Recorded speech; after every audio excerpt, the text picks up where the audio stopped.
has this phenomenon of Hindu terror exposed our investigating agencies? I'd like to ask Mr. B. Raman that question.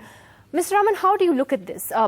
Some say there are two ways to look at it. One would be, shoddy investigations. On one hand, investigating agencies say with great conviction that Simi did it, that LET did it. Young Muslim men are also rounded up for these attacks. And with the same conviction, they say Swamiji did it. Or do you believe that this is something positive in our system where, we are able to correct our mistakes and investigations can lead us to a completely different angle? What do you think? Yes, I'll take the second point first. It shows the readiness on the part of the investigating agencies to accept that they committed a mistake when they find a different line of investigation open before them and they find evidence. It may be inadequate, but some evidence which is credible in the form of a confessional statement to the magistrate, which shows that the line of investigation which they were following earlier was wrong. So there are new angles which they have to look at, and they have had the courage to admit that there was a mistake which they committed earlier, and there's a new line which has to be investigated, and they are doing it. In that way, one has to applaud them. At the same time, one has to underline the fact that there is a certain amount of unprofessionalism involved. See, in investigation, you keep your mind open till you collect all the evidence. Once you have collected all the evidence that you need, and then you come to a conclusion as to what exactly happened, who was responsible, etc. Unfortunately, in this case, we are facing an embarrassing position. We have to be very honest with ourselves. We are facing a very embarrassing position. We are going to face a very embarrassing position in the eyes of the international community as a result of hasty conclusions earlier.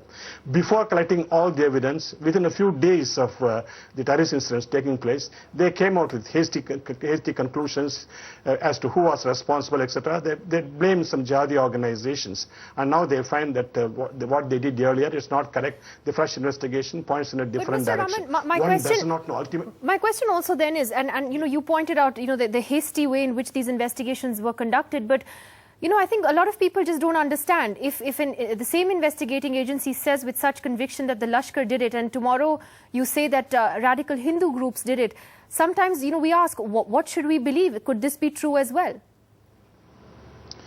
See, that's right. See, this is where the unprofessionalism comes. What we are having now, whether it was in respect of the earlier theory or the present theory, is we have a lot of theories, we have a lot of conjectures, we have a lot of suspicions, we have a lot of innuendos, but we do not still have convincing proof or convincing conclusion as to what happened. This shows a total lack of professionalism on the part of the investigating agencies. This is something which has to be attended to. Right. At the same time, we have to go ahead with the investigation to the logical conclusion, so that people do not get the impression that just because there is no evidence that some Hindus were involved, we are trying to hush up the investigation or cover it up. That kind of impression is not advisable, either from the point of view of our own Muslim community or from the point of view of the international community. Right. They should know that we are very honest with the investigation. Mr. Raman, do stay with us. Manisha, I'd like to ask you first. How do you see this in terms of how this has affected our image internationally, particularly vis-a-vis Pakistan, which is now on the case, on the Samjhauta case, basically, raised the Samjhauta bogey and equating it with 2611. It's been kind of embarrassing. Well, Nidhi, ultimately the question is that as a democracy, how do you deal with a sectarian violent tendency? Do you go into a denial mode, as Pakistan does, which is a quasi-democracy in many senses of the word?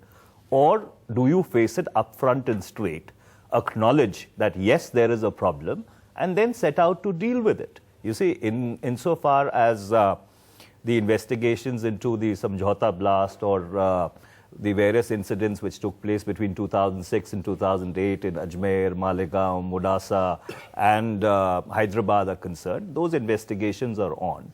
There are certain confessions which have been recorded. Those confessions have evidentiary value. They point to a certain tendency. So therefore, I think rather than anybody trying to justify or say that, this has not happened or go into a denial mode and sweep it under a carpet, the appropriate thing is to acknowledge it, is to deal with it. And yes, it actually sends out a strong message to even countries like Pakistan, which go into a denial mode, that unlike Pakistan, we have the ability as a democracy to correct if an investigation mistake has been made and deal with it in an upfront manner.